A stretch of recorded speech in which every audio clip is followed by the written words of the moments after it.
Olá, pessoal. Sejam bem-vindos a mais uma aula do nosso quinto curso de inverno de Fisiologia, realizado pelo Programa de Pós-Graduação Multicêntrico em Ciências Fisiológicas e pela Liga Acadêmica de Fisiologia da Unifal. Muito prazer, eu me chamo Gabriel Jorge, eu sou discente do curso de Biomedicina e membro da LIF. Nessa aula, a gente vai falar um pouquinho sobre os efeitos fisiológicos do cortisol. O cortisol é um hormônio esteroidal que é produzido pelas nossas glândulas suprarrenais, também conhecido como as glândulas adrenais. Essas glândulas, elas vão se localizar acima dos nossos rins, ali no ápice do rim. E a glândula adrenal, ela produz várias substâncias, a aldosterona, os hormônios sexuais, as catecolaminas, inclusive os glicocorticoides. E o principal glicocorticoide produzido pelo nosso corpo é o cortisol. Então, o cortisol ele vai ser produzido mais precisamente no córtex da glândula suprarrenal, ali na zona fasciculada. O cortisol é um hormônio bastante conhecido como o hormônio do estresse, porque ele possui várias funções associadas a situações estressantes. A produção do cortisol ela vai se iniciar com um colesterol, como nascente de todos os hormônios esteroidais, o qual ele vai ser modificado por múltiplas enzimas presentes nas mitocôndrias e no retículo endoplasmático liso das células da zona fasciculada, gerando produtos intermediários que foram obtidos nesse esquema até a formação do produto final, que é o cortisol. O controle da secreção de cortisol, ele vai ser feito pelo eixo HPA, que é o eixo hipotálamo, hipófise e adrenal, onde o hipotálamo ele vai secretar o hormônio liberador de corticotrofina, que é o CRH. O CRH ele vai atuar sobre a adenopófise, que vai fazer com que ela secrete o hormônio ACTH, que é o hormônio adenocorticotrófico, e esse hormônio ele vai atuar sobre o córtex da glândula adrenal, fazendo com que seja produzido e secretado o cortisol.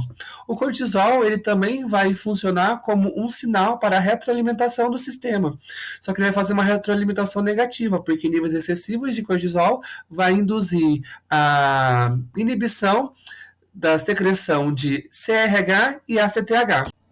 Essa secreção de cortisol, ela vai ser feita de forma contínua no nosso corpo e ela possui uma forte influência do ritmo circadiano. Como podemos observar aqui nesse gráfico, há um pico de secreção de cortisol pela manhã, uma oscilação durante o dia e uma diminuição durante a noite. E por conta deste pico durante a manhã, o recomendado ao se fazer os exames laboratoriais de cortisol, é de se realizar a coleta assim que o laboratório abrir, para evitar a perda das concentrações dos níveis de cortisol no nosso sangue. E outro agente também que vai modular essa secreção de cortisol é o estresse. E quando a gente passa por situações estressantes, há um aumento de níveis de cortisol do nosso corpo.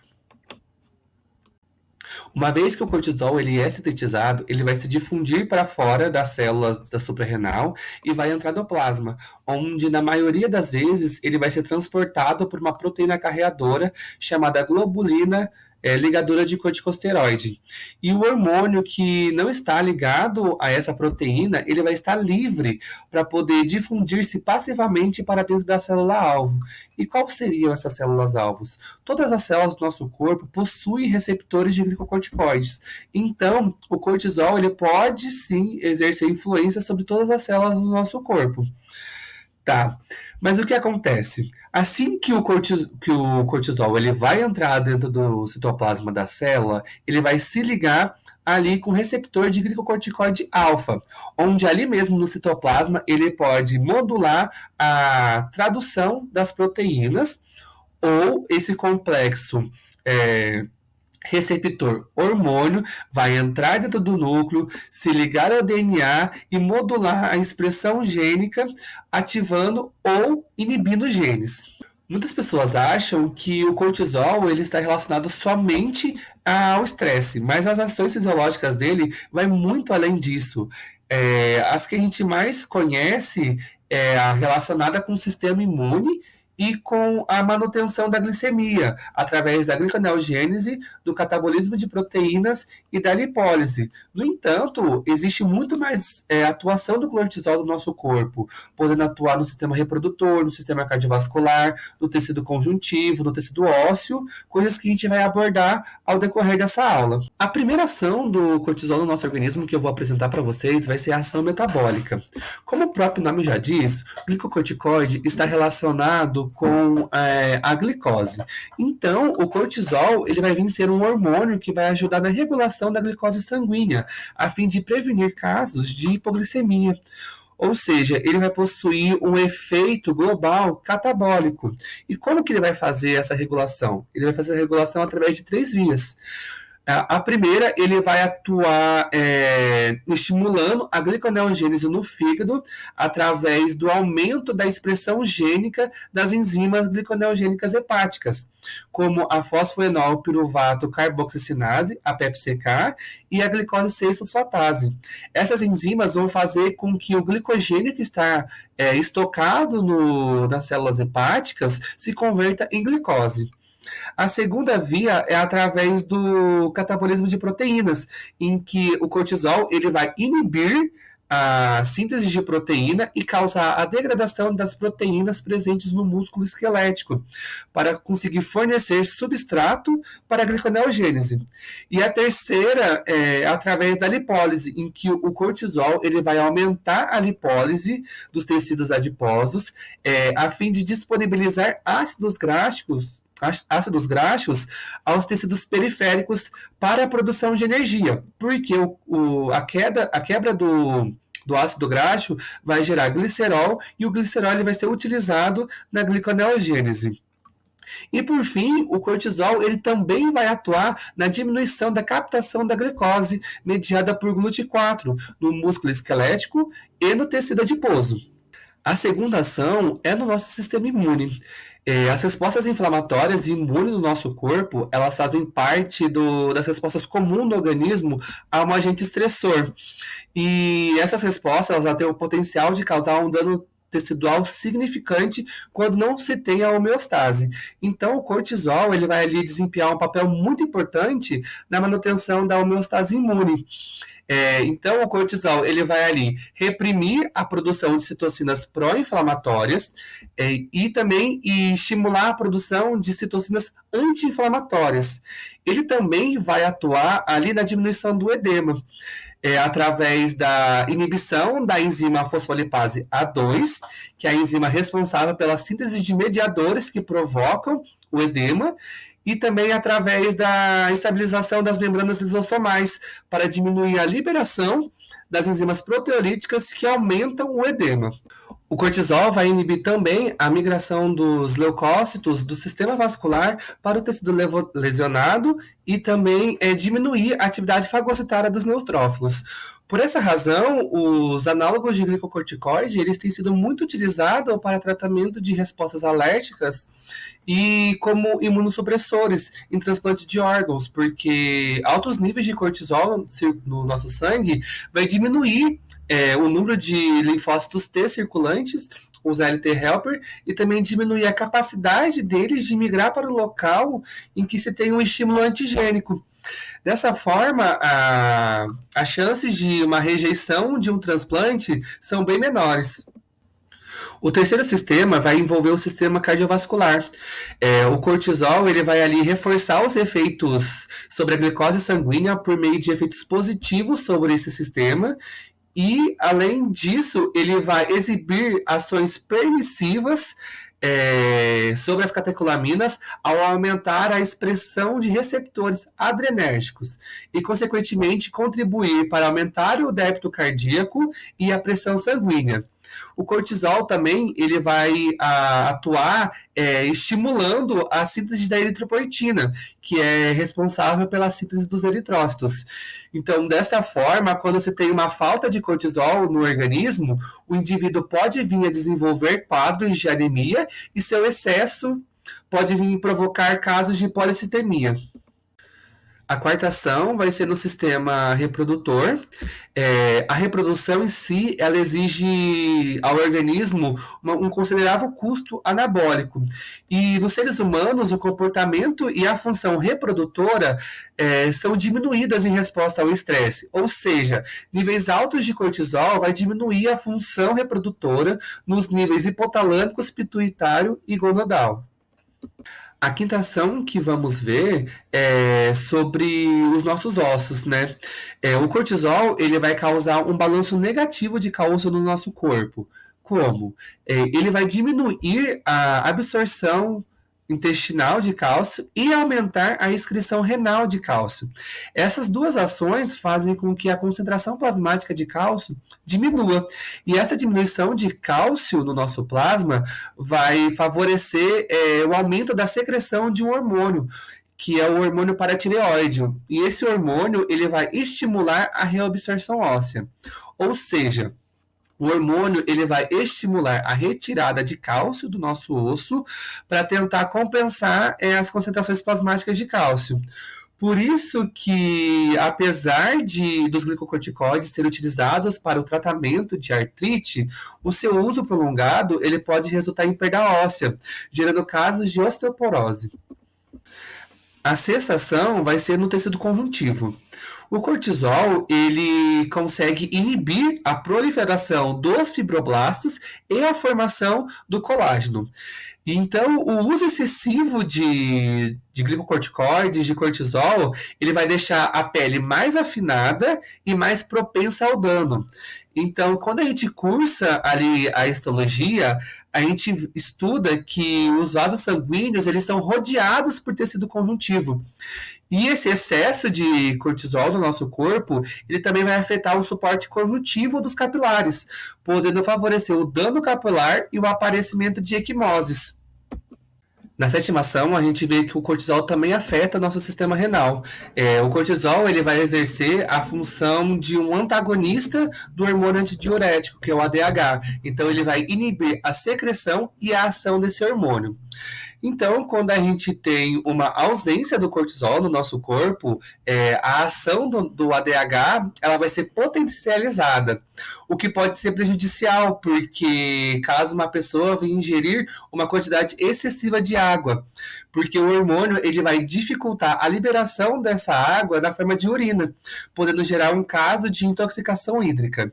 E quando o cortisol ele está em níveis elevados, ele vai aumentar a taxa de filtração glomerular, tanto por aumentar o débito cardíaco, né, que vai aumentar a irrigação do rim, quanto por agir diretamente nos rins, porque ele vai inibir o ADH, favorecendo a filtração glomerular. A oitava ação vai ser nos músculos, né? Então, como a gente já discutiu nas ações metabólicas, o cortisol ele vai induzir a degradação das proteínas dos músculos esqueléticos, né? Então, níveis altos de cortisol vai induzir casos de dor e fraqueza muscular. Além disso, pode resultar em casos de hipocalemia, que é via ação mineralocorticoide. A nonação vai envolver o trato gastrointestinal, então o cortisol ele vai exercer um efeito trófico sobre a mucosa do trato gastrointestinal, ou seja, vai ser um efeito relativo à nutrição do indivíduo, aumentando o apetite. E esse estímulo do apetite faz com que o hipercortisolismo ele seja frequentemente associado ao ganho de peso, porque a pessoa vai começar a ingerir mais alimento. E também o aumento de cortisol, ele vai gerar um aumento da secreção de ácido gástrico e de pepsina. E vai fazer com que haja um aumento do risco de desenvolvimento de úlceras. Já na ausência do cortisol, os efeitos sobre o trato gastrointestinal envolvem a diminuição da motilidade, a deshidratação da mucosa e a diminuição da produção de ácidos e enzimas. A décima ação é a ação neuropsiquiátrica. Alguns distúrbios psiquiátricos estão associados tanto ao excesso quanto a níveis deficientes de corticosteroides. Níveis excessivos podem induzir inicialmente uma sensação de bem-estar, mas com a exposição prolongada a esses níveis pode levar à instabilidade emocional, à depressão, aumentar a tendência à insônia e diminuir o sono REM. E níveis inferiores ou deficientes de corticosteroides pode provocar nas pessoas a tendência de elas serem mais depressivas, mais apáticas e mais irritáveis. A última ação que veremos nessa aula é a ação durante o desenvolvimento fetal.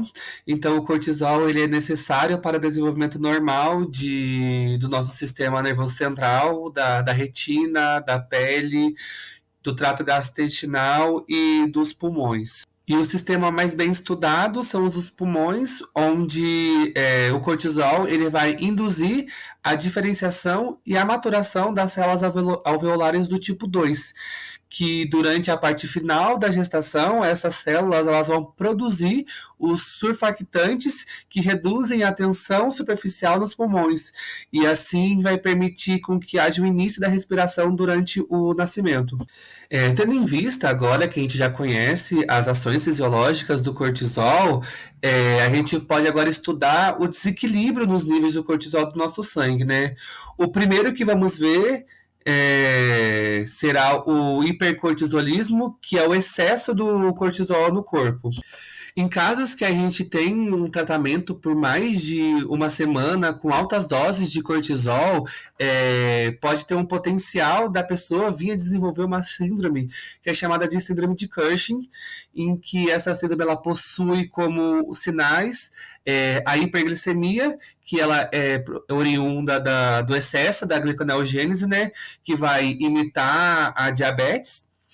E também outro sinal é a perda de tecido, que vai ser provocada pela degradação de proteínas e de lipídios, né? E paradoxalmente vai ocorrer a deposição de gordura extra no tecido e na face, que essa deposição de gordura vai ser devido ao aumento do apetite e da ingestão alimentar, né?